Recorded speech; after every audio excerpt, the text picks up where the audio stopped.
बुद्ध पूजा भिक्षुओं के लिए नहीं। तो भगवान ने ऐसा क्यों कहा कि पूजा नहीं करना? हाँ, तो भंती समझाते हैं, राजन समझिए। हम महामंगल सूत्र पढ़ते हैं ना, उसमें पहला ही श्लोक क्या है? असेवना च बालानंग पंडितानंग च सेवना। अच्छा, पंडित शब्द को लेकर के बड़ा ऊटपटांग लोग कर रहे हैं, शब्द भी समझ लीजिए आगे, है ना। पंडित है ना, मैंने नहीं कहा लिखने के लिए, मैंने बहुत मना किया है इस बात को लिखने के लिए। हमारे कार्मिक बनते हैं, लिखवाते हैं, हमारे छोटे बनते ज़बरदस्ती करके मोहर लगाते हैं, कहते हैं आपसे क्या लेने देना। आपको तो लोग गाली भी देते हैं तो आप उनको कुछ नहीं कहते, तो महापंडित कहने पर आप क्यों गुस्सा हो रहे हैं? हमें तो लोग गाली भी देते हैं तो हम क्या उनसे कहने जाते हैं तुमने मुझे गाली क्यों दिया? जब गाली देने पे मैं प्रश्न करने नहीं जाता हूं तो कुछ प्रशंसा के शब्द लिख रहे हैं तो मैं क्यों कहने जाऊं कि तुम ऐसा क्यों लिख रहे हो? मुझे जब गाली देते हैं तो कभी किसी ने कहा कि भंते को गाली क्यों दिया, भंते की निंदा क्यों किया? नहीं कहा। लेकिन भंते को प्रशंसा के मैंने कहा तुम लिख देते महामूर्ख भंते प्रियदर्शी, तो लोगों को अच्छा लगता। तो सम्मानपूर्वक शब्द क्यों लिख दिए? अर्थ से समझिए, महामंगल सूत्र है, हर बार पूजा में पढ़े जाते हैं। भगवान बुद्ध के सबसे प्रमाणिक सूत्रों में से एक सूत्र है। बुद्ध कह रहे हैं कि असेवना च बालानंग पंडितानंग च सेवना। तो एक में खंडन है, दूसरे में मंडन है। एक में क्या नहीं करना है, दूसरे में क्या करना है, ऐसा है ये सूत्र। और ये कैसे समझ पाएंगे? जब आप इसकी अट्ठकथा पढ़ेंगे तब समझ में आएगा। अट्ठकथा सौभाग्य से कहीं या दुर्भाग्य से कहीं अभी तक अनुवादित ही नहीं, इसलिए पाली पढ़ो आप। मैं पाली पढ़ करके आपको हिंदी में बता रहा हूँ, जितना बहुत कुछ बता रहा हूँ पाली में है, हिंदी में नहीं है बहुत कुछ। तो असेवना च बालानम, इसमें खंडन कर रहे हैं कि क्या नहीं करना है। बालानम माने मूर्खों के, बाल अर्थात बालक होता है, यानी बाल बुद्धि, मूर्ख। बाल का अर्थ होता है मूर्ख। मूर्खों की संगति नहीं करना, है ना। जिसके पास बालक बुद्धि है उसकी संगति मत करना, मूर्ख की संगति मत करना। तो क्या करना? पंडितानंच सेवना। अच्छा, मूर्ख का विलोम क्या होगा? क्या होगा? क्या होगा? ज्ञानी ना। तो कह रहे हैं भगवान, अगर ठीक से समझेंगे, कॉमन सेंस भी लगाएंगे, तो डिक्शनरी तक भी जाने की जरूरत नहीं है आपको, उसकी अट्ठकथा टीका पढ़ने की भी जरूरत नहीं। कह रहे हैं कि मूर्खों की संगति न करना, तो किसकी संगति करना? ज्ञानियों की संगत करना। पंडित माने ज्ञानी होता, महाज्ञानी कह दिया, इन्होंने महापंडित लिख दिया, महामूर्ख लिखना चाहिए था। हमने नहीं लिखवाया, इसलिए इन लोगों को कहिए जो कहना हो। महापंडित क्यों लिखते हैं? कुछ और लिख दें। हाँ, महापंडित का अर्थ जो पंडित का अर्थ होता है ज्ञानी, ठीक है। असेवना च, अब अपनी मूल बात पे आते हैं। ये शब्द की व्याख्या बीच में पड़ गई तो कर दिया। असेवना च बालानंग पंडितानंग च सेवना। और फिर तीसरे में क्या कहा? पूजा च पूजनीयानम। क्या कहा? पूजा च पूजनीयानम एतम मंगलमुत्तमम। क्या कहा? जो पूजने योग्य, पूजा च पूजनीयानम, पूजा और पूजा च पूजनीयानम का अर्थ हुआ जो पूजने योग्य हैं उनकी पूजा करना, पूजनीयों की पूजा। शब्द सा अर्थ होगा पूजनीयों की पूजा। पूजनीयानम जेनेटिव प्लूरल केस में है, छठवीं बहुवचन में है। पूजनीयानम, पूजस पूजनीयानम। क्या करना? जो पूजने योग्य है उसकी पूजा करना। अब बताइए, इस धरती पे आप बहुत सारे भगवान जानते हैं, जो कुछ भी जानते हैं, बुद्ध जानते हैं, भीम जानते हैं, और भी अन्य अन्य भगवान जानते हैं। मैं नाम किसी का नहीं लूंगा। आप अपने हृदय से वैज्ञानिक वर्ग बताएं कि सबसे अधिक पूजनीय कौन है, बुद्ध हैं कि कोई और है? हाँ, कौन है? बताइए कौन है? बुद्ध ही है ना। पूजा च पूजनीयानम एतम मंगलमुत्तमम। जो पूजने योग्य है उसकी पूजा करना, ये उत्तम मंगल है, कहा भगवान ने। मूर्ख की संगति नहीं करना, ज्ञानी की संगति करना, और जो पूजने योग्य है उसकी पूजा करना, एतम मंगलमुत्तमम। जानते हैं कम्म विभंग सूत्र में, मध्यम निकाय का सूत्र है, कम्म विभंग सूत्र में भगवान बताते हैं, एक मांडवक भगवान के पास आता है और भगवान से कहता कि भगवान, मैं देखता हूं कि कोई अमीर है, कोई गरीब है, कोई छोटा है, कोई बड़ा है,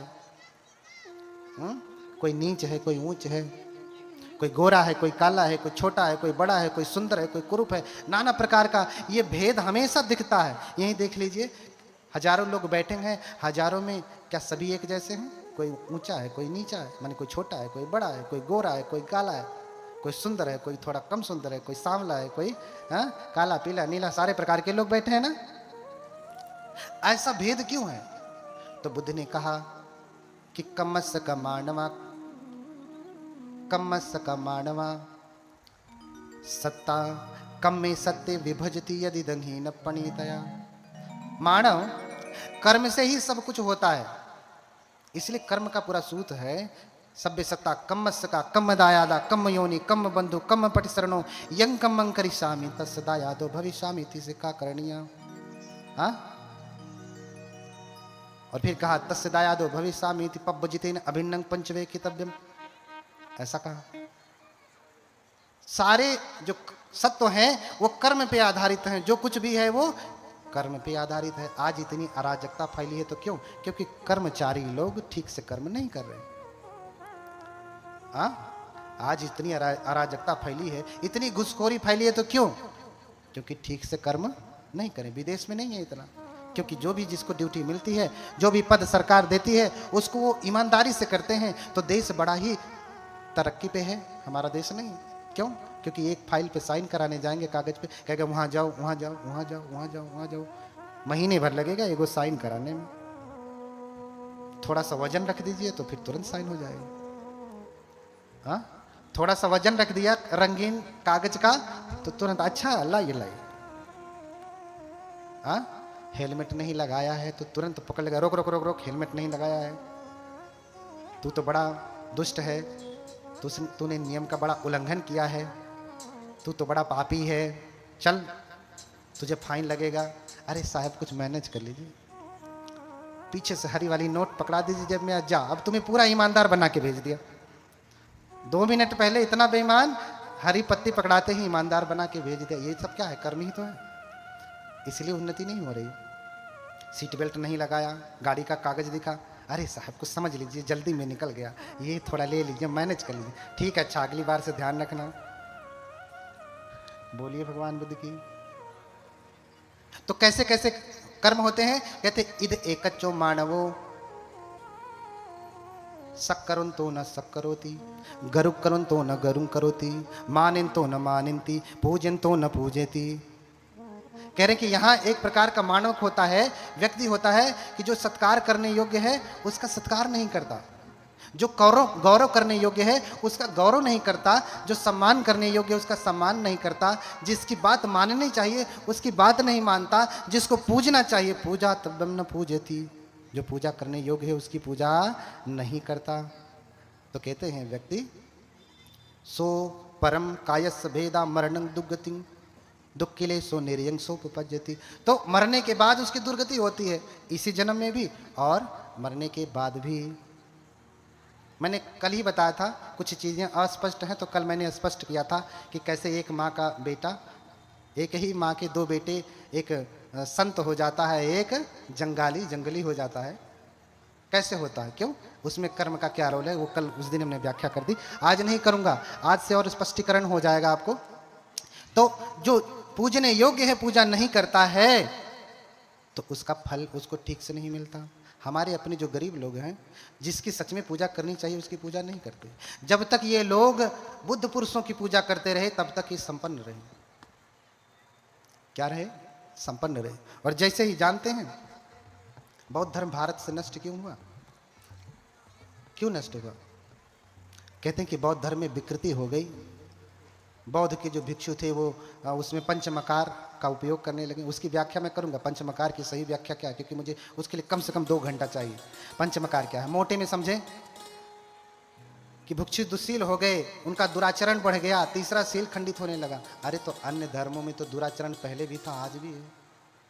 हाँ, दासी देवदासी आप जानते ही है, मुझे ज्यादा कुछ बता नहीं। उनका धर्म तो नहीं नष्ट हुआ, बौद्ध धर्म नष्ट हो गया। ये मूल कारण नहीं।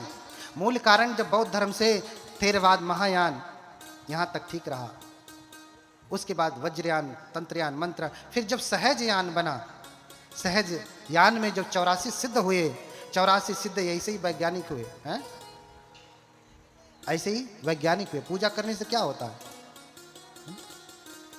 नतंग विमोक्षति पूजा स्तूप नाशनम। हाँ, तुम्हारे पूजा के स्थान को, स्तूप को, आदि को नष्ट भी किया जाए तो भी तुम्हें चिंता नहीं करना चाहिए। अरे बुद्ध मूर्ति में थोड़ी ना है, बुद्ध स्तूप में थोड़ी नहीं, बुद्ध तुम्हारे नालंदा में थोड़ी ना, बुद्ध तो हृदय है। हृदयस्थे बुद्धम, ये उन्हीं के शब्द हैं, हृदयस्थे बुद्धम। बुद्ध तो कहाँ है? हृदय स्थल में है, तुम्हारी मूर्ति में, तुम्हारे विहार में, हाँ, तुम्हारे इसमें नहीं है। तो जिसने नालंदा तोड़ा, भैया तोड़ लो।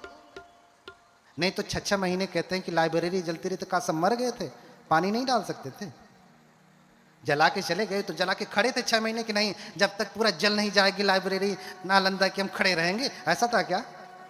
नहीं ना, वो आग लगा के चले गए, तमाशा देख रहे, अरे जलने दो लाइब्रेरी, हम तो वैज्ञानिक आदमी हैं। लाइब्रेरी में नालंदा में थोड़ी ना भगवान बुद्ध है, मूर्ति में थोड़ी ना भगवान बुद्ध, जलने दो। बुद्ध तो हृदयस्थ थे। बुद्ध कहाँ है?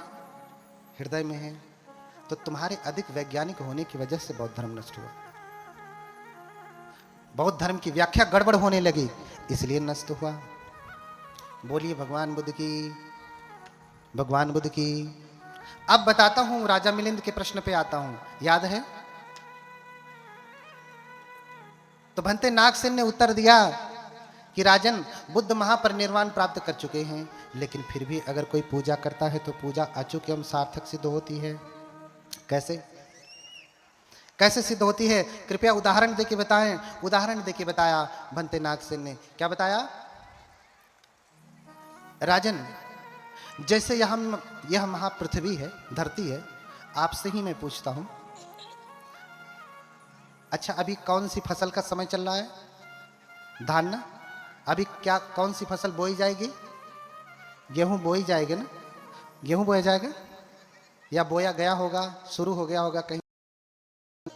अच्छा, जब ये गेहूं का समय आया तो धरती ने, आपके खेत ने चिल्लाना शुरू कर दिया, अरे अनिल चंद्रा कब बोएगा? ऐसा कहा क्या? धरती कभी कहती है कि मुझ में बीज बोए जाएं? ध्यान से समझना तो समझ में आएगा बुद्ध की पूजा क्यों। धरती ने कभी कहा कि आओ मुझ में बीज बो? गेहूं का समय आ गया तो फोन किया था कि अरे ओदी खत्म होती है, कब बोईबे? जब सुखा जाए तब। ऐसा कहा क्या? नहीं कहा ना। और अच्छा 2 महीने पहले आप गेहूं लेकर के गए, चलो आज ही मैं बोऊंगा, तो खेत ने मना किया, अरे का तुम्हारा दिमाग खराब है, आज बोने आए हो, अभी समय नहीं है। ऐसा खेत ने कहा? तो क्या धरती कभी ये कहती है कि मुझ में बीज बोए जाएं? या कभी धरती ये कहती है कि मुझ में बीज ना बोए जाएं? नहीं। या कभी धरती ये भी कहती है कि तेरा खेत है, तेरा मन करे तो बो, मन करे तो मत बो? ऐसा भी कहती है क्या? तो राजन, धरती चाहे कहे या ना कहे, जब आपको फसल चाहिए तो आप क्या करते हैं? आप बोते हैं तो आपको फसल नहीं मिलती, अनाज नहीं मिलता। बोलिए, धरती मैया आपकी सबसे बड़ी मैया कौन? धरती मैया ना। क्यों? क्योंकि उन्होंने ही तो हमें संभाला। तो 9 महीने कौन सी मैया ने संभाला? हाँ, अभी कल ही बताए थे कि धरती से भी बड़ी कौन है, तो कैसे धरती मैया? हाँ, धरती से भी बड़ी कौन सी मैया? हमारी मैया। कौन? हाँ, बोलिए भगवान बुद्ध की करुणा हो।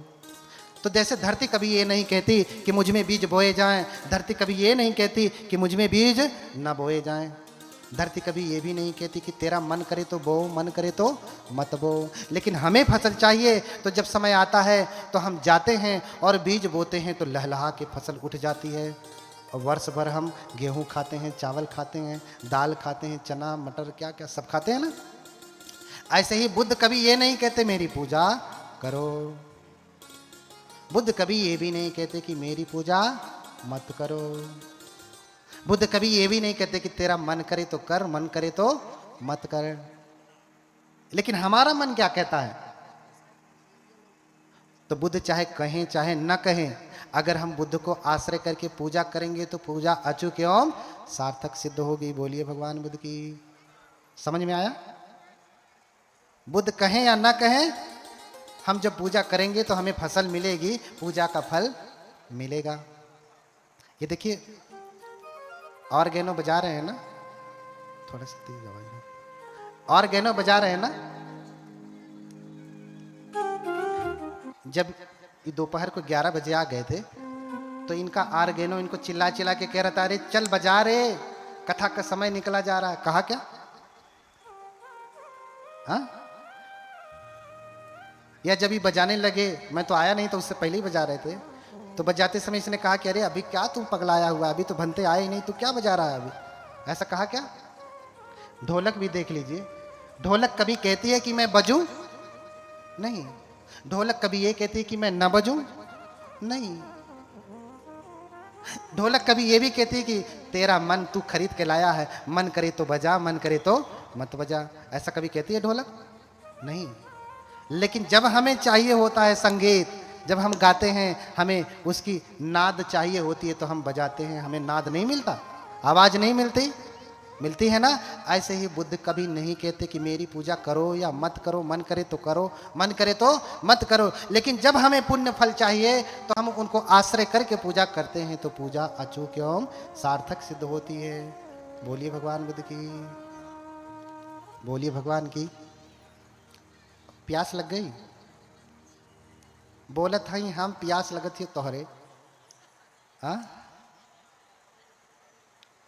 बोलिए भगवान बुद्ध की। हाँ, तो इस प्रकार से 7, 8, 10 उदाहरण देकर के बनते नागसेन ने समझाया कि कैसे बुद्ध की पूजा अचूक एवं सार्थक सिद्ध होती है। धम्मपद की ही गाता है, पूजा रहे पूजयते। ध्यान से समझिए, लोग कहते हैं कि हमारे बौद्ध धर्म में तो पूजा शब्द ही नहीं। कितनी बार पूजा शब्द का मैंने उपयोग किया पाली में, लिख लीजिए, ढूंढ लीजिएगा। सूत्र भी बता दे रहा हूं कि इस सूत्र में है। बुद्ध कहते हैं पूजा रहे पूजयते बुद्धे यदि वसावके पपंच समति कंते तिन्न शोक परिदवे ते तादि से पूजय तो निबुतो अकुतो भये न सक्का पुण्यं संखातुम इमेतामिति केनचि। बोलिए भगवान बुद्ध की। कह रहे हैं कि पूजा रहे पूजय तो, अगर कोई पूजा की कामना से पूजा करना चाहे, अरहत की करे, श्रावक संघ की करे, बुद्ध की करे, है ना। पपंच समति कंते तीर्ण शोक परिदवे। क्यों पूजा करे?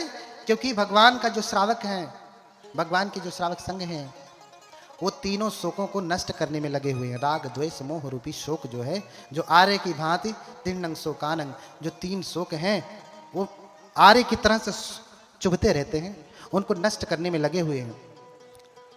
पपंच समतिकंते तीर्ण शोक परिदवे। इन 3 शोकों का जो प्रपंच चल रहा है हमेशा, कभी राग जगता है, कभी द्वेष जगता है, कभी मोह जगता है। ये प्रपंच चलता रहता है, चलता रहता है, चलता रहता है। हाँ? तो कह रहे हैं कि अगर कोई बुद्ध की पूजा करे, बुद्ध के श्रावक की पूजा करे, अरहतों की पूजा करे, क्यों करे? क्योंकि वो तीनों शोकों को नष्ट करने वाले प्रपंच में, 3 शोकों को नष्ट करने वाले प्रपंच को ध्यान में रखते हुए लगे हुए हैं। तो फिर कह रहे हैं क्या होता है फिर ऐसा करने से? ते तादि से पूजय तो निबुतो वकुतो भय। कह रहे हैं कि उस पूजा के परिणाम से, ते तादि से पूजय तो, उस प्रकार से पूजा करते करते निबुतो वकुतो भय, क्या होता है? वो निर्वाण प्राप्त कर लेता। अकुतो भय, फिर उससे भय कहां? निर्वाण प्राप्त कर लेता है, फिर उससे भय कहां? देखिए, बुद्ध की पूजा के लिए आप जानते हैं कि विश्व में सबसे अधिक अगर मूर्तियां बनी हैं तो किसकी बनी है? बुद्ध की बनी है। आप जहां खोजते हैं वहां बुद्ध और बोधिसत्व दिखाई देते हैं। कौन दिखाई देते हैं? बुद्ध और बोधिसत्व। जहां भी धरती खोदेंगे आप, आपको बुद्ध मिलेंगे। तो क्या बुद्ध की मूर्ति प्रदर्शनी करने के लिए बनाया था क्या? हाँ, इतने बुद्ध की मूर्तियां जो मिल रही हैं किस लिए बनाया था? हाँ, घर सजाने के लिए, डेकोरेशन के लिए? हाँ, किस लिए बनाया? पूजा के लिए बनाया था। इसलिए बुद्ध की सबसे अधिक पूजा होती रही, होती है और होती रहेगी। जापान में चले जाएं, चीन में चले जाएं, तिब्बत में चले जाएं, जितने भी महायान के देश में चले जाएं, थेरवाद में भी, महायान में तो विशेष रूप से बुद्धों की पूजा होती है। जापान में चले जाइए आप, नम्हे रंगे क्यों, नम्हे रंगे क्यों, नम्हे रंगे क्यों करते रहते हैं। नमः सद्धर्म पुंडरीकाय। नम्हे रंगे क्यों का अर्थ होता है नमः सद्धर्म पुंडरीकाय। हाँ, उनका एक महत्वपूर्ण ग्रंथ है जिसका नाम है सद्धर्म पुंडरीक। बौद्ध धर्म का एक महत्वपूर्ण ग्रंथ है। वो बार बार वही जपते हैं और बुद्ध की पूजा करते रहते हैं। नमो अमिताभ बुद्धसु, ये दूसरा मंत्र जाप करते हैं। अमिताभ बुद्ध का जाप करते हैं, क्यों?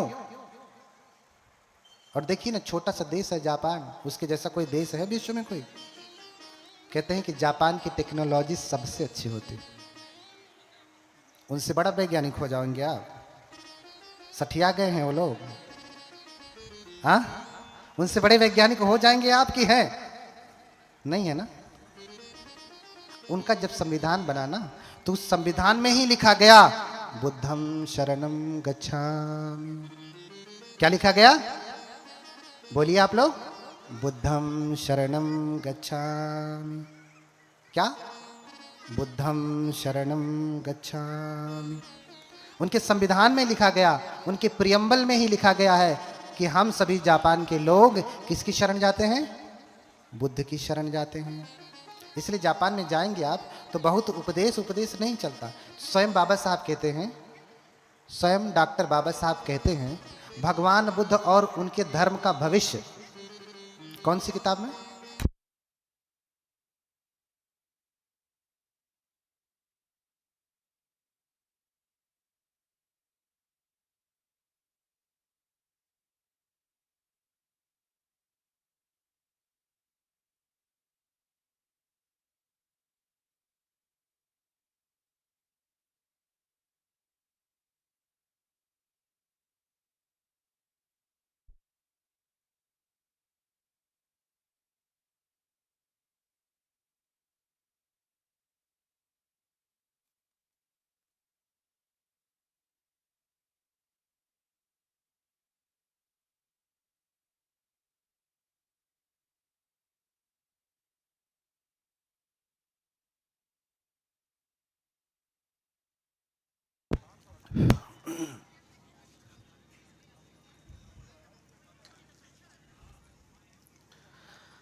बोलिए भगवान बुद्ध की, बोलिए भगवान बुद्ध की। मैंने कल क्या बताया? बुद्ध के नाम का स्मरण करने से क्या होता है? हाँ, हाँ, मुख की शुद्धि होती है। रोज तो गाली गलौज करते हैं, मुख गंदा हो जाता है। हाँ, कोलगेट करने से मुख नहीं साफ होता है। हाँ, किससे साफ होता है? कोलगेट करने से दांत साफ होता है, मुख साफ नहीं होता, वाणी साफ नहीं होती। बुद्ध के नाम का स्मरण करने से। तो बाबा साहब स्वयं भगवान बुद्ध और उनके धम्म का भविष्य इस किताब में लिखते हैं कि दर्शन विद्वानों का विषय है। आम जनमानस के लिए पूजा पाठ है, व्रत उपोषित है। कौन लिखते हैं? डॉक्टर बाबा साहब अम्बेडकर, जिनकी तस्वीर आपने यहाँ पे लगाया है। वो कहते हैं कि दर्शन विद्वानों का विषय है, और विद्वान व्यक्ति दर्शन समझ करके क्या करता है? टेढ़ा मेढ़ा करने लगता है। गांव में जाएगा, गांव के लोगों को बताएगा, देखो ये 4 आर्य सत्य है, ये प्रतीति समुत्पाद है, ये अष्टांगिक मार्ग है। उन्हीं विद्वानों से अगर मैं पूछूं कि तुम त्रिपिटक सम्यक जरा प्रतीति समुत्पाद की व्याख्या करो, तो नहीं कर पाएंगे। उनसे पूछ ही लो कि बताओ प्रतीति समुत्पाद की व्याख्या विस्तृत रूप से कौन से सूत्र में की गई है, तो ये भी नहीं बता पाएंगे। और वो प्रतीति समुत्पाद की व्याख्या करते हैं। कौन? जिनको ये पता ही नहीं कि प्रतीति समुत्पाद की विस्तृत व्याख्या कहाँ की गई है, वो प्रतीति समुत्पाद की व्याख्या करते हैं। और यही लोग गुरु बने बैठे हैं। कबीरदास कहते हैं कि जाका गुरु अंधला, तो फिर चेला का क्या होगा? चेला खड़ा निरंध, अंधो अंध ठेलिए, दोनों कूप पड़ंत। इसलिए जब तक गुरु मिले नहीं साचा, तब तक करहूं 105। आपका कोई ऐसे वैसे राह चलते कोई गुरु नहीं होना चाहिए। कौन गुरु होना चाहिए? जो धम्मन्यु अथन्यु कालन्यु परिसन्यु संगाम जिनो, ये क्राइटेरिया है आपके गुरु होने की। धर्मज्ञ हो, धर्मज्ञ हो, धर्म को ठीक से जानता हो, पूरे त्रिपिटक का उसको अभ्यास है, गाथाओं सहित सुत गेय वेदल वैयाकरण गाथा उदान इत उत्तक अद्भुत भरण, जहाँ तक ये नवंग सत्व शासन उसको कंठस्थ है, वो आपका धर्मज्ञ गुरु है। अथन्यु सिर्फ पढ़ाई नहीं है, उसके अर्थ की टीका अट्ठ कथा सहित व्याख्या करने में भी सामर्थ्य है उसका, तब वो क्या है? आपके गुरु के योग्य है। कालन्यु, काल को भी समझता है। किसी के यहां मरण पड़ा, लोग शोक मना रहे हैं और पहुंच जाएंगे माइक लगा के, अरे हमारे संविधान में ऐसा हो रहा है, मिलावट हो रही है, ये हो रहा है, सब कुछ हो रहा है, मैं समझ रहा हूं, लेकिन ये तुम्हारा समय नहीं है कि तुम संविधान की चर्चा करो, उसके घर पे आयो, पहले उसे सांत्वना दो। ये कौन सा व्यक्ति है? परिसंयु, उसे पता होना चाहिए कि तुम्हारी परिषद में कौन कौन से लोग बैठे हैं। इस परिषद में हिंदू भी, मुस्लिम भी, जैन भी, ईसाई भी, पारसी भी, हाँ, बौद्ध भी, सारे लोग बैठे हैं। और वो खड़ा होकर के कहने लगे उनके भगवान ऐसे, उनके भगवान। भैया तुम किसी के भगवान शरणंगतम, हाँ, कितना श्लोक सुनाऊं आपको? तो भगवान की पूजा के बारे में बता रहा था कि ऐसी पूजा करते करते ते दाद से पूजे तो निबुत हो अकुतो भय, ऐसी पूजा करते करते आपको आपकी सुगति होती है, आप निर्वाण प्राप्त करते हैं। ऐसा क्यों कहा कि पूजा करने से सुगति होती है? आप तो कहेंगे ध्यान करने से सुगति होती है ना, हाँ, आप कहेंगे ध्यान से सुगति होती है। तो इसीलिए मैं कहता हूं भैया समझिए, आप जानते हैं कि भगवान ने सबसे पहला ध्यान का कर्मस्थान क्या बताया है? क्या है? कोई वैज्ञानिक बता दे। हाँ, ध्यान का सबसे पहला कर्मस्थान क्या बताया? ऑब्जेक्ट ऑफ मेडिटेशन क्या बताया? हाँ, गुरु मंत्र क्या बताया? गुरु मंत्र। आप समझ में आया? ध्यान का पहला गुरु मंत्र क्या है? अगर आप ध्यान की, अच्छा ध्यान की कुंजी, अभी हमने पूछा कि त्रिपिटक की कुंजी क्या है, अब मैं पूछता हूं कि उस ग्रंथ का नाम बताइए बौद्ध धर्म में जो ध्यान की कुंजी है। बताओ, बताइए। ये कथा लग रही तो बहुत सारे लोग, उनका बड़ा विरोध, ये ऐसे वो वैसे, जो विरोध कर रहे थे वो नहीं आए, जो सहयोग कर रहे थे वो आए। तो उनके लिए भी सुना रहा हूँ, आप भी सुनकर के थोड़ा मोड़ा भ्रम हो तो टूट जाए। जिनका भ्रम रहा हो वो सुन रहा हो, नहीं सुन रहा हो तो जैसा है अपना वो वैसा रहे। ध्यान की कुंजी क्या है? विशुद्धि मग्ग है, विशुद्धि मग्ग। ग्रंथ का नाम क्या है? पाली में विशुद्धि मग्गो। ध्यान की कुंजी है, ध्यान के ग्रंथों की कुंजी है। अगर आपको ठीक से ध्यान पढ़ना है तो त्रिपिटक, अट्ठ कथा, टीका, अनुटीका, भाष्य सहित जो कुंजी के रूप में प्रस्तुत है, हमारा वो ग्रंथ है मिलित जो है विशुद्धि मग्गो। उससे पहले रचना की गई थी एक किताब जो आचार्य उपतिस्थ की है, बुद्धघोष से पहले रचना उसकी हुई है। उसका नाम भी शायद आपने नहीं सुना होगा। उसका नाम क्या है? विमुक्ति मग्गो। कभी सुना था? उसका नाम है विमुक्ति मग्गो। विमुक्ति मग्गो। उसके बाद विशुद्धि मग्गो हुआ। विमुक्ति मग्गो में थोड़ा सिस्टमेटिक नहीं लिखा गया है, हाँ, चैप्टर इधर उधर हैं, लेकिन विशुद्धि मग्ग जो है उसका चैप्टराइजेशन, उसकी अध्याय सूची बहुत ही सारणीबद्ध है, कैटेगराइज्ड है। इसलिए उस विशुद्धि मग्ग में आप पढ़िए, इधर उधर भटकेंगे तो बहुत बड़ी बात हो जाएगी। और अगर त्रिपिटक से देखना है तो अंगुत्तर और संयुक्त निकाय में देखिए, अनुस्सति सूत्र में, अनुस्सति निर्देश में, उसमें 40 कर्म स्थान दिए गए हैं। ध्यान के कितने मंत्र दिए गए हैं?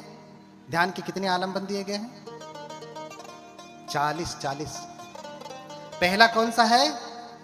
बुद्धानुस्सति। क्या है? पहला ध्यान का मंत्र क्या है? बुद्धानुस्सति। बुद्ध की अनुस्मृति, the recollections of Buddha. Buddha की अनुस्मृति, बुद्ध का अनुस्मरण अर्थात उनका जप। अनुस्मरण का क्या मतलब होता है? मंत्र क्या होता है? मननात् त्रायते इति मंत्र। बार बार हम मन में उसका त्रायण करते हैं ना, हमारे मन की रक्षा करता है ना। मननात् त्रायते इति मंत्र। मंत्र किसे कहा? जिसको हम बार बार मन में रिपीट करते हैं। जैसे हम साधना भी करते हैं विपश्यना में, तो वो भी तो रिपीट ही करते हैं। नीचे से ऊपर जाते हैं, ऊपर से नीचे आते हैं, नीचे से ऊपर, ऊपर से नीचे। रिपीटेशन होता है, बार बार बार बार बार बार। संवेदनाओं का चक्र चलता है। यहाँ किसका चक्र चलेगा? बुद्ध के गुणों का। तो बुद्धानुस्सति पहला कर्म स्थान है ध्यान का, वो क्या है? बुद्धानुस्सति। बुद्धानुस्सति कैसे की जाती है? उसका पूरा वर्णन है। इतिपिसो भगवा अरहं सम्मा संबुद्धो विद्याचरण संपन्नो सुगतो लोकविदु अनुत्तरो पुरीसदम सारथि सत्ता देव मनुष्यानंद बुद्धो भगवाति। क्या है? अनुस्मृति है, मंत्र है। लेकिन बाद में आचार्यों ने, चूंकि पूजा पाठ थेरवाद ने ज्यादा महत्व नहीं दिया, उसको समझ में नहीं आया, ऐसे समझिए, महत्व नहीं दिया, इस प्रकार से महायान ने दिया। तो देख करके फिर थेरवाद ने भी पूजा पाठ के लिए बुद्ध की इस अनुस्मृति को बुद्ध वंदना कर दिया, धम्म की अनुस्मृति को धम्म वंदना कर दिया, साक्षात तो भगवता, और संघ की अनुस्मृति को क्या कर दिया? संघ वंदना, संघानुस्सति। तो पहला कर्म स्थान है बुद्धानुस्सति, धम्मानुस्सति, संघानुस्सति, शीलानुस्सति, त्यागानुस्सति, देवतानुस्सति, मरणानुस्सति, आहारे पटिकुल संज्ञा, अशुभ भावना, आनापानुस्सति। कितने हो गए? 10। उसके बाद 30 कर्म स्थान है पृथ्वी कसिन, आपो कसिन, तेजो कसिन, वायु कसिन, नील पीत ओदात, ऐसे करके पूरा कितने कर्म स्थान है? 40।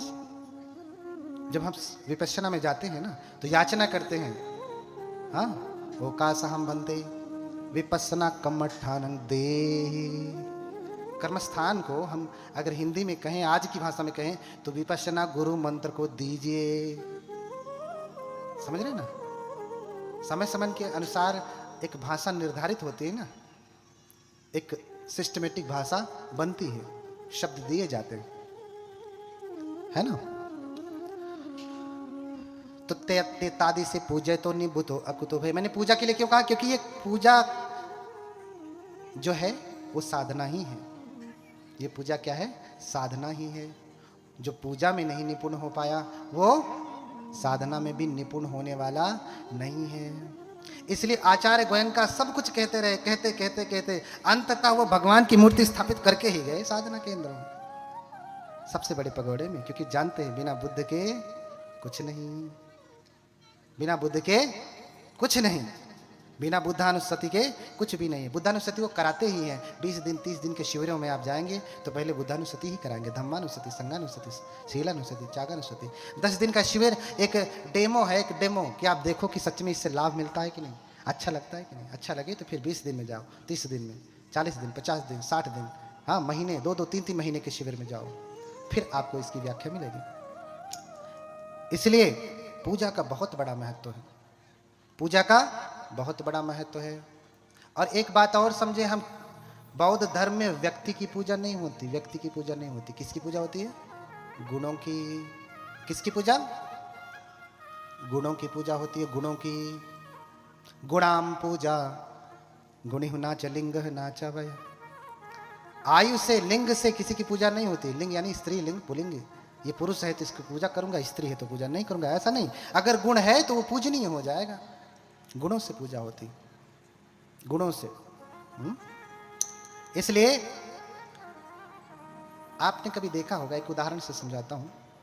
क्या अन्य भगवानों को आप देखिए, उनके छोटे से भगवान की भी पूजा होती है और बड़े से भगवान की भी पूजा होती है ना, होती है कि नहीं? लेकिन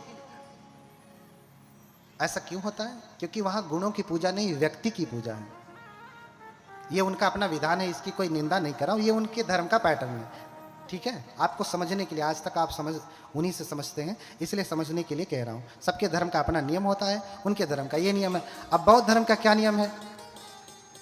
बौद्ध धर्म का क्या नियम है? बौद्ध धर्म में व्यक्ति की पूजा नहीं होता। कभी आपने देखा कि कोई सिद्धार्थ की पूजा कर रहा है? कभी देखा आपने? कोई सिद्धार्थ की पूजा करता है? किसकी पूजा करता है?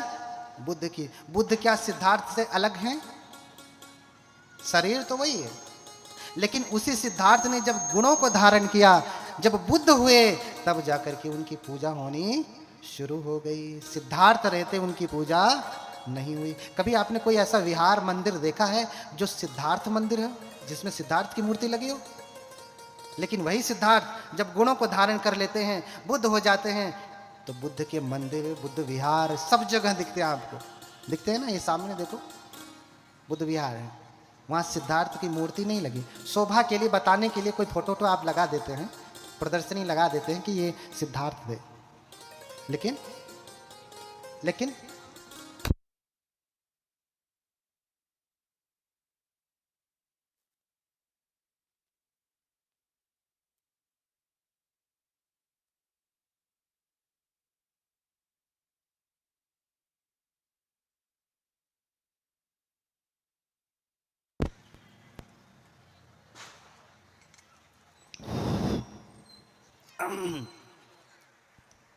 बोलिए भगवान बुद्ध की। आ पिराए लगने गोड़ देखा, दुश्मन कष्ट देवे लगल ने, पड़ोसिया देता हो कि यही दे रहा है ना? जो आपका दुश्मन है, देखिए कष्ट देने लगा। अभी सबसे बड़ा दुश्मन कष्ट दे रहा है। तो तेतादी से पूजे तो निबुत अकुतो भय। हाँ, मैं बता रहा था कि जापान में ज्यादा धर्म देशना वेसना नहीं होती, सिर्फ पूजा ही होती है। बड़े बड़े घंटे लगे हैं, लोग बस जाप करते रहते, न मैं रहेंगे क्यों, न मैं रहेंगे क्यों, न मैं रहेंगे क्यों। नहीं तो अमिताभ बुद्ध का जाप करेंगे, नमो अमिताभ बुद्धसो, नमो अमिताभ बुद्धसो। या तो फिर चाइनीज लोग अपनी भाषा में नमो अमिताभ, क्या कहते हैं? नमः अमिताभाय कहते हैं, संस्कृत में कहा जाए तो। यानी अमिताभ बुद्ध को नमस्कार है, उसको जाप करते हैं। उसको क्या करते हैं? जाप करते हैं। इसी जप को लेकर के बहुतों ने अपने अपने भगवानों का जप बना लिया। बहुतों ने अपने अपने भगवान, बुद्ध तो 2500 वर्ष पहले हैं, बाकियों का इतिहास इतना प्राचीन नहीं है। और अगर कोई कहे कि 5 लाख 1 लाख कल्प पहले हमारे भगवान हुए हैं, तो बुद्धों का कल्प तुम गिन लो, तुम्हारी होश ठिकाने हो जाएगी। ये तो 28वें बुद्ध हैं, 27वें बुद्धों का तुम पता नहीं कर सकते पहले बुद्ध कब जन्म लिए, कितने करोड़, कितने अरब खरब कल्प पहले, 1000 साल पहले, वर्ष पहले नहीं कह रहा हूं, कल्प। कल्प मैंने बताया कितना लंबा, कल्प पहले जन्म लिए हैं पहले बुद्ध। तो तुम वंशावली देख लो तो पता चल जाएगा कि कौन पहले के हैं। तित्तादि से पूजे थे निभुतो अकुतो भय, न सक्का पुण्यं संखा तुम। और जो ये पुण्य आपको प्राप्त होता है ना पूजा करके, मैंने कल भी परसों भी बताया था, सिक्किम, अरुणाचल आदि देशों में, जो कि बौद्ध राष्ट्र आप कह सकते हैं, पेपर पे नहीं है लेकिन सब बुद्धिस्ट। आप सिक्किम जाइए, लद्दाख जाइए, सब बुद्धिस्ट। कभी आपने वहां देखा कोई अराजकता है? क्यों? वहां ज्यादातर लामा लोगों का प्रभाव है। तिब्बती बौद्ध धर्म है, तिब्बती। और तिब्बती लोग तो हमेशा माला लेकर के, ऐसा माला देख रहे हैं, बहुत सारे लोग कहेंगे कि माला पहने हुए हैं। प्रसंग लंबा है, आगे कह रहा हूँ। माला के बारे में उत्तर देने के लिए फिर से बुलाना, तो माला के भी बारे में बताऊंगा, बड़ी वाले माला के भी बारे में बताऊंगा, सबके बारे में बताऊंगा। अभी ये आपके विषय का नहीं है, ये ऊपर का विषय है ना।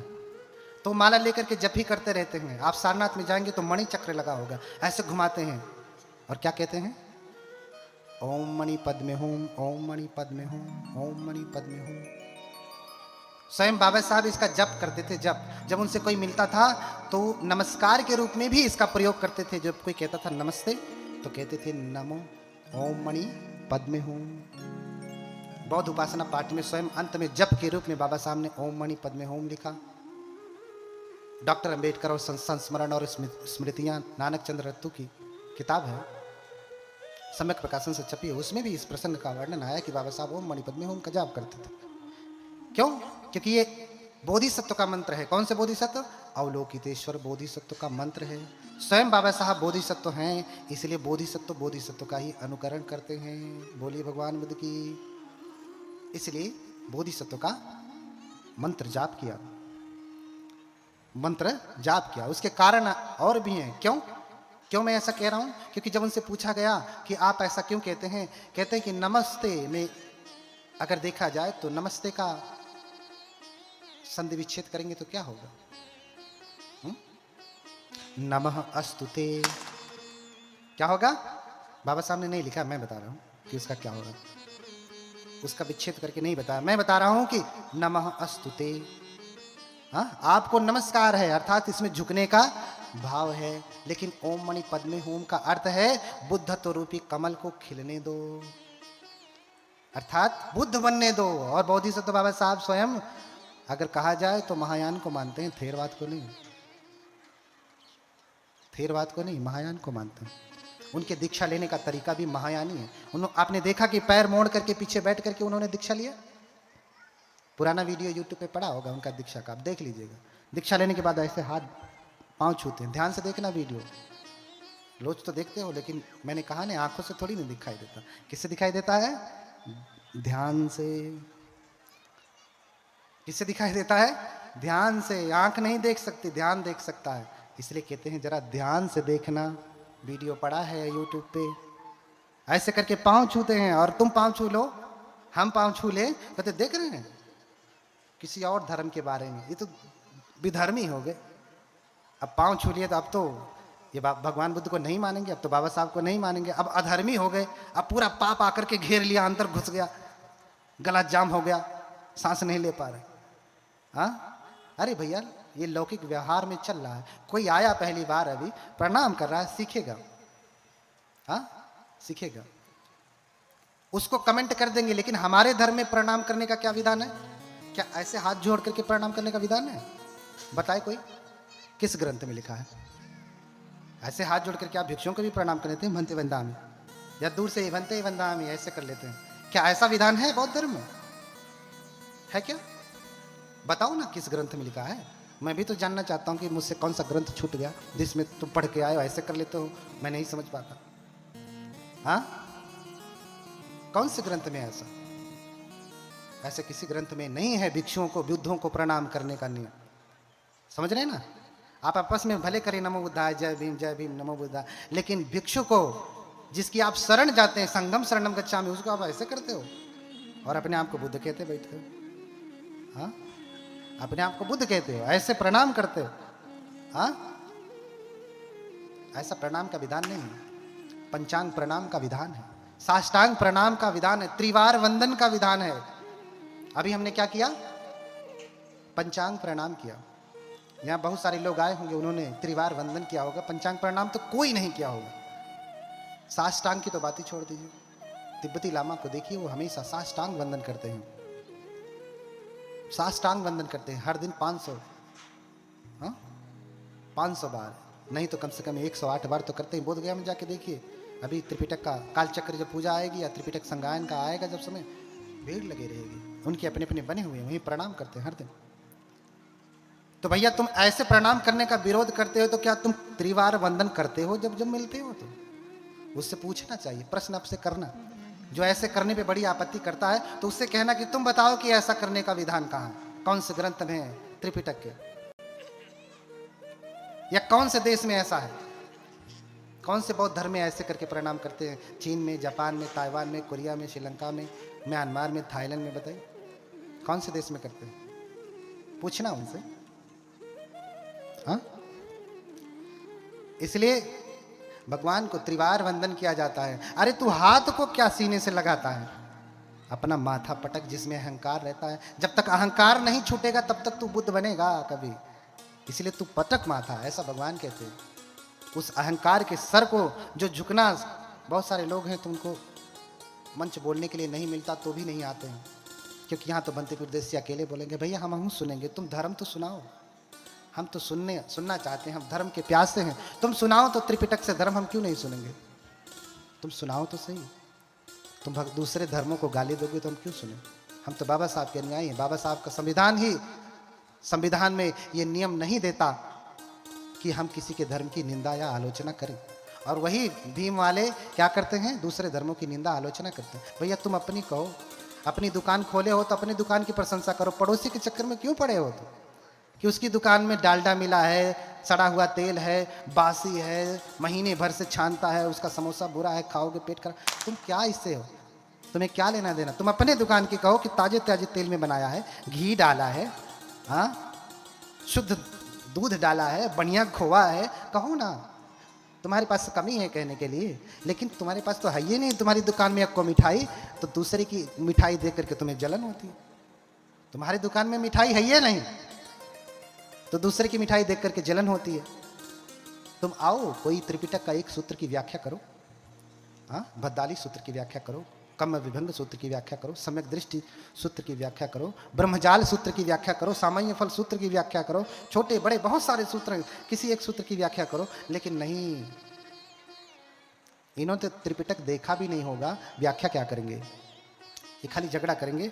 इसलिए मैं बार बार यही कह रहा हूं कि उनकी बुद्धि खुले, जाने कि भगवान बुद्ध करुणा का, मैत्री का, शांति का धर्म है, और तुम उन्हें क्रांति वाला बना दिए हो, ठीक विरोधी बना दिए हो। भगवान बुद्ध की मूर्ति लगा करके दूसरों को गाली दोगे तो किसी को अच्छा लगेगा? अपने बेटे को तुम कह दो ये बड़ा बदमाश है, अगले दिन से देखना हाँ पापा मुझे बदमाश कहते हैं।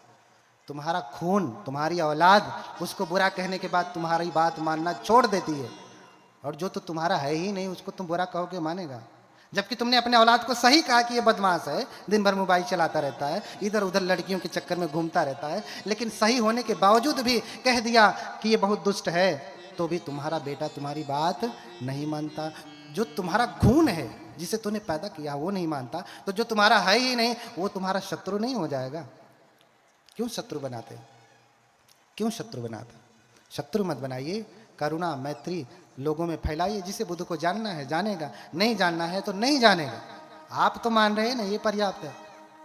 हाँ, ते तादि से पूजे ते निभुत कुतो भय निस्सका पुण्यं संखा तुम इमे तामित के नीचे।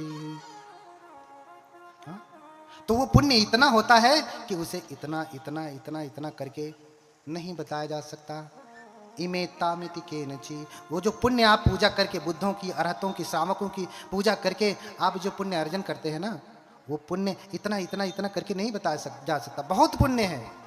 क्यों? क्योंकि अपमयो बुद्ध सगुणम, बुद्ध का गुण असीमित है। इसलिए जब हम कोई आरक्षा मंत्र करते हैं तो आरक्षा मंत्र के बाद हम उसमें कहते हैं कि अपमानो बुद्धो, अपमानो धम्मो, अपमानो संघो। क्या कहते हैं? बुद्ध अपरिमित है, बुद्ध का जो गुण है असीमित है, उसकी कोई सीमा नहीं, बहुत गुण है। अपमयो बुद्धस्य गुणम, धम्म का जो गुण है असीमित है, संघ का जो गुण है असीमित है, उसकी कोई सीमा नहीं। इतना बल है बुद्धों में।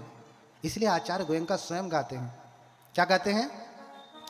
नमन करे हम बुद्ध को। हमारे मेत्तावंत जी कहाँ हैं? जरा दोहा गा करके सुना दें। हाँ, आओ मानव मानवी चले धर्म के पंथ, इस पथ चलते संत जन, इस पथ चलते ज्ञानी जन, इस पथ चलते संत। कौन चलता है? ज्ञानी चलते हैं, संत चलते हैं, जंगाली नहीं चलते। कौन चलते हैं? इस पथ चलते ज्ञानी जन, इस पथ चलते संत। जब चलते हैं तो क्या करते हैं? क्या कहते हैं वो? नमन करें हम बुद्ध को, बुद्ध करें कल्याण, बुद्ध सदा रक्षा करें, बुद्ध बड़ा बलवान। बोलिए बोलिए, हाथ जोड़ करके बोलिए। क्या बोलते हैं? नमन करें हम बुद्ध को, बुद्ध करें कल्याण, बुद्ध सदा रक्षा करें, बुद्ध बड़ा बलवान। अंत में गाया ही, उनसे रहा नहीं गया कि हम बुद्ध को नमन करते हैं। क्यों? क्योंकि बुद्ध बड़ा बलवान, बुद्ध से बड़ा कोई बलवान नहीं। और बुद्ध सदा रक्षा करे। हाँ, बुद्ध हमेशा हमारी रक्षा करें। और कैसे रक्षा करेंगे? पहली बात तो आप समझो कि बुद्ध की पूजा कर भी कौन सकता है। पहले तो तुम्हें करने का भाव जगे, श्रद्धा जगे। पहला प्रश्न। अगर करना भी जाओ तो कौन कर सकता है बुद्ध की पूजा? बताइए, बुद्ध की पूजा कौन कर सकता है? एक को प्रश्न का उत्तर ना कुल वैज्ञानिक झूठे बने लग रहे हैं। हाँ, बुद्ध की पूजा कौन कर सकता है? इसका उत्तर कहां दिया गया? उत्तर मैं देता हूं, आप ढूंढते रह जाएंगे। इसलिए तो आया हूं। उतने दूर से उपासिका ने टिकट विकट करवा करके बुलाया कि आइए भंते जी, इन सबको सुनाइए। अपने घर पे भी बुला लेती, इतना खर्चा भी नहीं करना पड़ता। हाँ, ज़्यादा समय भी उनको दे देते। अब तो हम वहीं रह करके भी उनको समय नहीं दे पा रहे। वो जब से आए हैं तब से कह रही भंते जी हमारे घर में आधे घंटे की पूजा कर दीजिए। आधे घंटे की पूजा नहीं कर पा रहा हूँ उनके घर में।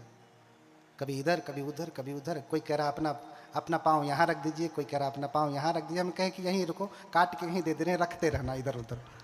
हाँ, सारा पुण्य पहुए रखवाने में हो गया। हाँ, उसका भी पुण्य है, लेकिन सारा पुण्य पांव रखवाने में, कथा के आयोजन में नहीं। सबसे बड़ा दान क्या कहा भगवान ने? क्या कहा? आप दान बहुत कुछ करते हैं, लेकिन सबसे बड़ा दान क्या है? हाँ, धम्म दान। धम्म दान सब दानंग धम्म दानंग जिनाति। धर्म का दान सबसे बड़ा दान है इस धरती पे। कपड़ा भी फट जाता है, भोजन भी पच जाता है, हाँ, वाहन भी पुराना हो जाता है, चीवर भी फट जाता है, जो कुछ भी आप देते हैं नष्ट हो जाता है। हाँ, जीरंति वे राजरथा सुचिता अथो शरीरम पि जरम उपेति सतंच धम्मो न जरंग उपेति संतो हवे सभिंग पवेदयंती।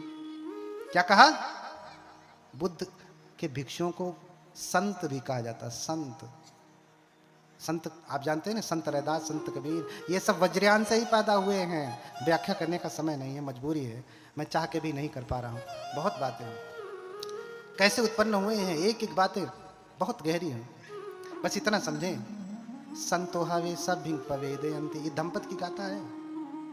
कबीर के बीजक से नहीं लिया गया है, साके शब्द रमैनी से नहीं लिया गया। ये कबीर से पहले का वचन है, संतो हवे सब भिंग पवेदयंती। हाँ, क्या? जीरंति वे राजरथा सुचिता। अरे राजा का सुचित्रित रथ भी, सुंदर रथ भी पुराना हो जाता है, नष्ट हो जाता है। अथो शरीरम पिजरम उपेति, शरीर भी पुराना होकर के नष्ट हो जाता है। सतंच धम्मो न जरम उपेति, लेकिन क्या पुराना नहीं होता? पुराना क्या नहीं होता? क्या नष्ट नहीं होता? तो बुद्ध ने कहा भिक्षुओं को संत कहा जाता है। इतना ही नहीं, जितने भी बुद्ध हुए हैं उनको भी क्या कहा जाता है? संत कहा जाता है, संत। सतंच धम्मो न जरम उपेति। संतों का धर्म कभी भी बूढ़ा नहीं होता, बूढ़ा पुराना नहीं होता, कभी नष्ट नहीं होता। संतो हवे सब भिंग पवे। जितने भी बुद्ध हैं ये कहते आ रहे हैं हमेशा से, जितने भी बुद्ध हैं होने वाले और जितने होंगे वो सब कहते आए हैं। हम भी वंदना में कहते हैं ना, ये च बुद्धा अतीता च ये च बुद्धा अनागता। पच्चू पढ़ना चाहिए बुद्धा, जो भूतकाल में थे, जो वर्तमान काल में जो है, भविष्य काल में होंगे, जो वर्तमान में है। अहं वंदामि सबदा, मैं हमेशा उनकी वंदना करता हूँ, वंदना है ना। तो तीनों कालों में बुद्ध हमेशा रहते हैं। क्यों? क्योंकि ये धरती कभी अरहतों से खाली नहीं होती। असुन्यो लोके अरहंते ही, यह धरती कभी भी अरहतों से खाली नहीं होती। पर स्त्री भवति परधनेन स्पृहा यस्य पुंसो मिथ्यावादी सहयस्यान्न पिबति मदिराम पाणिनो यो न हन्यात्। हाँ, पूजा कौन कर सकता है?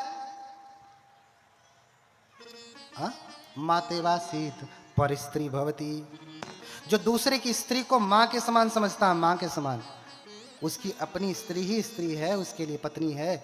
दूसरी कोई सुंदर स्त्री दिख जाए तो वो उसे पत्नी के भाव से नहीं देखता है। किस भाव से देखता है? मां के भाव से देखता है। परधनेन स्पृहा यस्य, दूसरे के धन में जिसकी कोई स्पृहा नहीं, उसको चोरने की, लूटने की या प्राप्त करने की कोई कामना नहीं करता। परधनेन स्पृहायस्य पुंसो मिथ्यावादी। और जो पुरुष है वो मिथ्यावादी नहीं है, सत्य बोलने वाला है। सत्य क्या करने वाला? क्या करने वाला? सत्य बोलने वाला। सहयस्यान्न पिबति मदिराम। देखो, तुम्हें बुद्ध की पूजा करनी है तो कितनी तैयारी करनी पड़ती है। कौन बुद्ध की पूजा कर सकता है? और जो ये लोग आजकल के वैज्ञानिक नहीं कर रहे हैं तो नहीं है करें, मैं तो कहता हूं, क्योंकि ये कर भी नहीं पाएंगे। हाँ, एक बार मैं वहां पे था सारनाथ में, पहले जहां पे मंदिर में रहता था, पहले वाले में एक उपासक जी आए। नाम नहीं लेना चाहता हूं, लेकिन मुझे लगता है कि आगे बैठा हुआ वर्ग उन्हें जानता है। बहुत प्रसिद्ध उपासक है, उनका बड़ा संघ है। उन्होंने कहा कि बंते जी, 5वां सील हटा नहीं दिया जाए?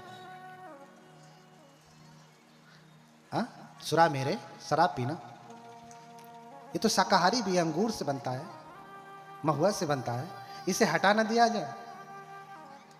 हाँ हाँ, बोलिए भगवान बुद्ध की।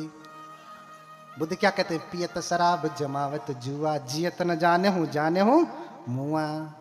कोई शराब पीता है, जुआ खेलता, तो उसको जिंदा मत समझिएगा, मरा हुआ है। उसे तो सुगंध दुर्गंध का पता भी नहीं चलता, अच्छे बुरे का पता भी नहीं चलता। एक बार बस समझने के लिए कह रहा हूं, किसी को बुरा लग जाएगा तो समझ लेना कि वही पीता होगा। अब बुरा लगने वाला बात भी खत्म कर दिया हमने, अब उसे लगेगा भी तो नहीं बोल पाएगा, क्योंकि प्रकट हो जाएगा बड़ी सभा में। हाँ कहीं से भी छोड़ूंगा नहीं आपको। हाँ, एक बार बस समझने के लिए, एक व्यक्ति शराब इतना पिया कि शराबी को शराब के ठेके के मालिक ने भगा दिया। भागो यहां से, रात हो गई, बंद करना यहां से। रास्ते से चलते चलते ऐसे ही गांव का रास्ता था, जानते हैं गांव में शौचालय उचालय तो होता नहीं। हाँ, किसी ने वहीं पे आग रख दिया था। शाम को लोग डब्बा लेके जाते हैं, आग रख के चले आते हैं, है ना। अरे आग से जलने के बाद आदमी उतना नहीं छटकता जितना उस पे पैर पड़ जाने के बाद छटकता। हाँ, तो किसी ने रास्ते में आग रख दिया था, और रास्ते में पियक्कड़ अपना घूमते घूमते आ रहा है, पैर पड़ गया उसी के ऊपर, और थोड़ी थोड़ी खुशबू उसको आने लगी। हाँ, आगे चलाया, पैर तो पड़ गया, आगे चलाया, मन में आता ही बदबू कर रहा है, क्या चीज है, उसे कहीं देखा है। आकर के ध्यान से देखता, नहीं वो चीज नहीं है। फिर आगे चला जाता, फिर आगे जाने के बाद उसको फिर से खुजली होती, अरे लेकिन है क्या चीज जो उसे कहीं देखा है। फिर से वापस आता, हाँ, ध्यान से देखता, ना आंख से दिखाई दे रहा ना ध्यान से दिखाई दे रहा है, क्योंकि शराबी व्यक्ति को ध्यान भी नहीं हो सकता। हाँ? ध्यान से देख रहा है, नहीं समझ में आ रहा है तो थोड़ा और नाक पास में लेके गया, नहीं वो चीज नहीं है, आगे बढ़ गया। फिर मन में खुजली करता है कि लेकिन है क्या चीज, मेरे समझ में नहीं आ रहा, इस बार पता लगा के ही छोड़ूंगा। वापस लौट करके आता है, खूब ध्यान से देखता है, नहीं समझ में आता तो नाक लगा के सूंघता है, तब भी नहीं समझ में आया, उंगली लगाया, कह रहा अरे ये तो वही चीज है, अच्छा हुआ मेरा पैर इस पे नहीं पड़ा, नहीं तो सारा धर्म नष्ट हो जाता। हाँ,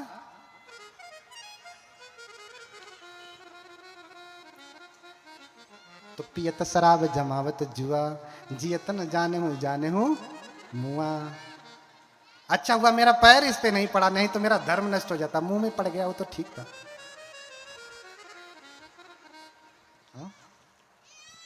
सहयस्यान्न पिबति मदिराम, उत्तर दे रहा हूं, कौन पूजा कर सकता है? सहयस्यान्न पिबति मदिराम, कुछ तो भगवान ही है जिनको मदिरा चढ़ाई जाती है ना। दारू पिए वाला कौन भगवान हुई हो? है तो तोहार आदमियों तो पिए ना, उन्हों के भगवान माना, तो काहे आपत्ति? फिर आके कहेंगे भंते जी हमारे यही जन बहुत पिए न, तनी इनके कुछ बताए दी हल जाए, हम का बताएं, तू तो भगवान के खुदे चढ़ावती हो। हाँ, बोलिए भगवान बुद्ध की। सहयस्यान्न पिबति मदिराम, जो मदिरा नहीं पीता, पानी नो यो न हन्यात, जो प्राणियों की हत्या नहीं करता, मदिरा नहीं पीता और प्राणियों की हत्या नहीं करता। क्योंकि मदिरा पीने वाला सब बुरा कर्म करता है, वो झूठ भी बोलेगा, चुगली भी करेगा, कटु वचन बकवास सब कुछ करेगा, क्योंकि अब पी लिया है ना। तो कबीरदास भी कहते हैं कि कामी तरे क्रोधी तरे, हाँ, और पागल की गति होए। देखिए कबीरदास क्या कह रहे हैं, कामी तरे क्रोधी तरे और पागल की गति होए, लेकिन सलिल भक्त संसार में तरत न देखा कोई। कह रहे हैं कि कामी क्रोधी पागल ये सब तर जाते हैं अंततः, लेकिन सलिल भक्त अर्थात शराब पीने वाला किसी को तरा हुआ नहीं देखता मैं, कोई तरता नहीं, अर्थात मुक्ति नहीं प्राप्त करता। मैं नहीं कह रहा हूं, हाँ, मैं नहीं कह रहा हूं, जाकर के साखी और बीजक देख लेना। ये कौन कह रहे हैं? बाबा साहब के गुरु। कौन? संत कबीर। कामी तरे क्रोधी तरे पागल की गति होए, असलिल भक्त संसार में तरत न देखा कोई। तो शराब पीने वाला कभी नहीं तरता, कभी उसको परम पद नहीं प्राप्त होता, हाँ, इसलिए शराब पीना छोड़ दे। रैदास मधुरा का पीजिए जो चढ़े चढ़े उतराए, हाँ, यही मंदिर है ना संत रैदास, उन्हीं की बात कह रहा हूं। रैदास मधुरा का पीजिए जो चढ़े पुनि उतराए। तो कौन सा रस पीना है? नाम महारस पीजिए जो चढ़े न पुनि उतराए। क्या शराब पी तो अभी पिया फिर उतर जाएगी, और उतरेगी तो वो ऐसे नहीं उतरेगी, पूरा झांग झूंग लेके उतरेगी, हाँ, पूरा सब कुछ लेकर के उतरेगी। अगर पीना है तो नाम यानी मंत्र जप। पहले सहज ज्ञान में मंत्र दीक्षा होती थी, नाम दिया जाता था कि अवलोकितेश्वर मंत्र का जाप करो, उनके नाम का जप करो, अमिताभ बुद्ध के नाम का जप करो, है ना। तो ये परंपरा सभी जो है संतों की भक्ति की परंपरा में प्रचलित हो गया, सभी अपने अपने इष्टों का नाम देते हैं। इसलिए मैंने पहले बताया अनुस्मृति माने ध्यान का आलंबन, मोटे शब्दों में कहा जाए तो मंत्र दीक्षा या नाम दीक्षा। अगर आपको पीना है तो क्या पिए? भगवान बुद्ध के महामंत्र को पिए, भगवान बुद्ध की अनुस्मृति करें। सहयस्यान्न पिबति मदिराम पाणिनो यो न हन्यात, जो प्राणियों की हत्या नहीं करता है, जो प्राणियों की हत्या नहीं करता है। कल मैंने बताया बहुत प्रकार के फल, आज तो कोई उसमें से उन सारे प्रकार के फलों में से सब्जियों में से कोई खा के तो नहीं आया। पक्षी फल, लाल साग, चौराई वाला ना, कटते खूब बढ़िया लाल लाल जूस निकाल, लाल साग, जल तो रही, धरती डकेल, कोई खाया तो नहीं है ना? अब क्यों खैले हुई तो बताइए करी ना ने। ये सब बिना हत्या के नहीं आते, ये सब बिना हत्या के नहीं आते। इसलिए भगवान जानते थे कि इसी के नाम पे लोग यज्ञ आदि करके बलि देते हैं और फिर इसी का भक्षण करते हैं। इसलिए भगवान ने इन सब पे रोक लगाया कि जीवों की हत्या बंद हो, मांस खाना बंद। आज वो कोई बलि वली थोड़ी नहीं चढ़ा रहा है, आज तो आप अपनी खुशी से खा रहे हैं, तो बलिए समझिए, आप बलि दे रहे हैं आप उनकी, बस किसी मंदिर किसी देवता के सामने नहीं दे रहे हैं, ठीहा पे रख के कटवा रहे हैं, किसी को चढ़ा नहीं रहे, लेकिन बलि तो उसकी हो रही है। सैक्रिफाइस, बलि माने सैक्रिफाइस, उसके जीवन का बलिदान तो हो ही रहा है, उनके प्राणों का हरण तो कर ही रहे हैं आप। इसलिए पाणी नो यो न हन्यात, और जो प्राणियों की हत्या नहीं करता है, तो जो इतना कर्म नहीं करता है, भगवान पाद पूजा विधातुम, वही भगवान बुद्ध की पूजा कर सकता है, चरणों की पूजा कर सकता है। कौन? जो दूसरे की स्त्री को अपनी मां समझता है, दूसरे के धन को चोरता नहीं है, जो झूठ नहीं बोलता, जो शराब नहीं पीता, और जो हत्या नहीं करता, अर्थात जो 5 शीलों का पालन करता है, वही भगवान पाद पूजा विधातुम, वही भगवान बुद्ध की के पैरों की पूजा कर सकता है, उनकी पूजा कर सकता है। इसलिए भगवान की पूजा करनी है तो आपको सभी विकारों से दूर होकर के तब पूजा करनी है।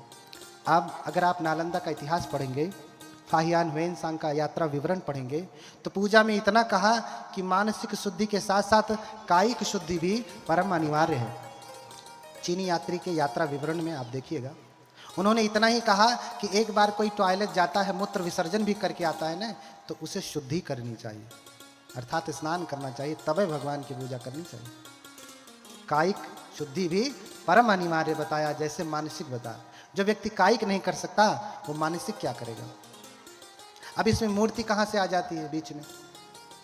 हाँ, पूजा करनी है कि नहीं करनी ये बात, कौन करेगा दूसरी बात, और फिर इसमें मूर्ति की क्या जरूरत। हाँ, छोटे में समझाऊंगा, समय बहुत हो गया है, बहुत सारी बातें अभी और कहनी है थोड़े समय में, है ना। मूर्ति की क्या जरूरत है। अच्छा, आप स्कूल जाते हैं तो विद्या कैसे सीखते हैं? हाँ, विद्या कहाँ सीखते हैं? आपके पास पटरी होती है, कलम दवात होती है ना, आज कॉपी पेन हो गया, पहले स्लेट चौक होता था। अगर आपके पास कॉपी कलम ना हो तो आप क ख ग अल्फाबेट सीख पाएंगे? फिर शब्द बनाना, वाक्य बनाना सीख पाएंगे? नहीं सीख पाएंगे। अगर आपके पास कलम दवात ना हो, कॉपी कलम ना हो, तो आप लिखना पढ़ना नहीं सीख पाएंगे, आगे नहीं कर पाएंगे। अब चाहे लिखने पढ़ने का विधान आज अलग हो गया, आज तो पैड पे लोग लिख के सीख रहे हैं, लेकिन वो भी एक पटरी का प्रकार है, कलम दवात का प्रकार है।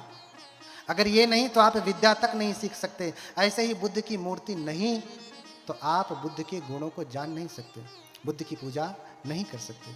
आप बुद्ध को कहाँ देखेंगे, किस रूप में देखेंगे? कम से कम आपको बुद्ध यहाँ मूर्ति के रूप में दिखाई देते हैं, बुद्ध की रूप में दिखाई देते हैं। इसलिए आप भी पूजा करें। कैसे पूजा करेंगे? आपको समझ में आया ना, पूजा से लाभ है कि नहीं? बहुत लाभ है। क्या क्या लाभ है? बहुत सारे लोगों ने पूजा किया। तच्चित्त रत्नम ग्रहणाय सम्यक पूजाम करोमि तथागतानां सद्धर्म रत्नस्य च निर्मलस्य बुद्धात्मजानां च गुणोदधीनां।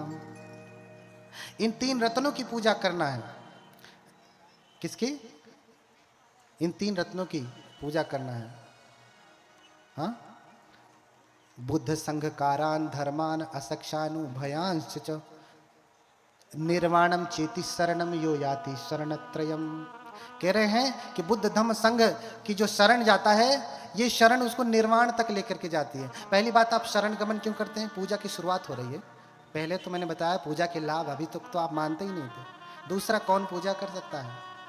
ठीक है, पूजा कैसे की जाती है? तो पूजा की शुरुआत होती है शरणागमन से। कैसे? शरणागमन से। तच्चित्त रत्नम ग्रहणाय सम्यक, इन 3 रत्नों को ग्रहण करके सम्यक रूप से पूजाम करोमि तथागतानां, मैं उन तथागतों की पूजा करूंगा। कैसे पूजा करूंगा? मंजु घोष प्रभृतयः पूजयन्ति यतादीनान् तथा तथागतान् श्रावकान् सपुत्रान् पूजा में हम। जैसे मंजू घोष आदि बोधिसत्व हुए हैं, उन्होंने बुद्ध की पूजा की है, ऐसे ही मैं भी तथागत की पूजा करूंगा। अच्छा, कुछ लोग कहते हैं कि बुद्ध शरण गमन का अर्थ क्या होता है? बुद्ध शरण, जैसे आपने कहा बुद्धम शरणम गच्छामि, इसका क्या अर्थ हुआ? हाँ? बुद्ध की शरण जाता हूं तो शरण जाने से लाभ क्या? हाँ? कोई बताएगा कि शरण जाने से लाभ क्या है? बोलिए भगवान बुद्ध की। हाँ? शरण जाने से क्या लाभ? हम क्यों जाएं इनकी शरण में? क्यों जाएं? लाभ क्या है? पहली बात तो अक्सर धागा लोग बांध लेते हैं तो कहते हैं ये धागा क्या है? धागा हमारी रक्षा करेगा? तो क्या भैया तुम बॉडीगार्ड रखे हो, वो रक्षा करेगा? जिसके पास बॉडीगार्ड है वो मरता नहीं है, उसी को ज्यादा लोग गोली मार के चले जाते हैं। बिना बॉडीगार्ड वाले को तो कम मारते हैं। तुम्हारा बॉडीगार्ड नहीं रक्षा कर पा रहा, तुम धागा की इतनी निंदा करते हो, जिससे तुम हर महीने तनख्वाह देते हो, वो तुम्हारी रक्षा करने में चूक जाता है, और ये अठन्नी का धागा बांधने के बाद इतना ही बकैती करते हो कि ये धागा तुम्हारी रक्षा करेगा। उसके लिए तो नहीं प्रश्न करते कि बॉडीगार्ड क्यों नहीं रक्षा कर पाया। हाँ, उसके लिए तो नहीं प्रश्न करते। धागा तो इतना महंगा भी नहीं, तूने बांध लिया तो भी क्या हुआ। इस धागे को परित्राण का धागा कहा जाता है। पहले समझिए कि शरण गमन, शरण गमन का अर्थ क्या होता है, शरण जाने से क्या लाभ है। हाँ, पहले समझिए दलाई लामा जी भारत में क्या लिए हैं।